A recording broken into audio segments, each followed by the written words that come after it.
ምኞትህ ምንድነው ለአዲሱ አመት? ምኞት ያን ያህል ይሰራል ብዬ ባላምንም ግን ምኞትህ ምንድነው? ምኞቴ ብቻ ሳይሆን እንቅልፍ የሚነሳኝ በጣም የሚያሳስበኝ ሀጂም ሄጄ የጸለይኩት አንድ ነገር ነው።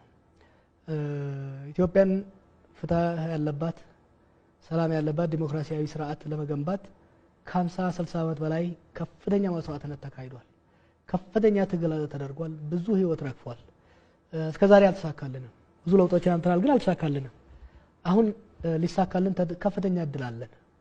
ያን እድል እንዳይጨናገፍ ነው ፈልገው። የኔ ምኞት በአዲሱ አመት በተለይ የዚህ የሚቀጥለው አመት በጣም ወሳኝ ነው። በዚህ አመት ውስጥ ትልቅ ብሔራዊ መግባባት የሚፈጠርበት ትልቅ የሆነ ድርድር ተካሂዶ ብሔራዊ መግባባት የሚካሄድበትና ይሄ ለውጥ ሳይጨናገፍ ሳይጓተት ሳይወላገድ ወደ ዲሞክራሲ የሚያሻግርበትን መሰረት የምናስቀምጠው አሁን ነው።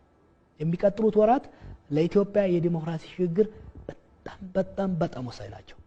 ትንሽ ስህተት ካደረግን ጉዳቱ ትልቅ አደጋ ውስጥ ልንገባ እንችላለን። ስለዚህ የኔ ምኞትም ጸሎቴም በአዲሱ አመት የሀገራችን ልሂቃን በተለይ የፖለቲካ ልሂቃኑ ከሰጣ ገባ ወጣ ብሎ ተቀራርቦ ተደማምጦ ተወያይቶ ይቺን ሀገር ላንዴና ለመጨረሻ ጊዜ ከጉስቁልና ከአምባገነንነት ከመገዳደል ከመበላላት ወደ አብሮ መብላት ወደ መከባበር ወደ ዲሞክራሲ እንዲያሻግሯት ነው የኔ ተጽኖ የኔ ምኞት።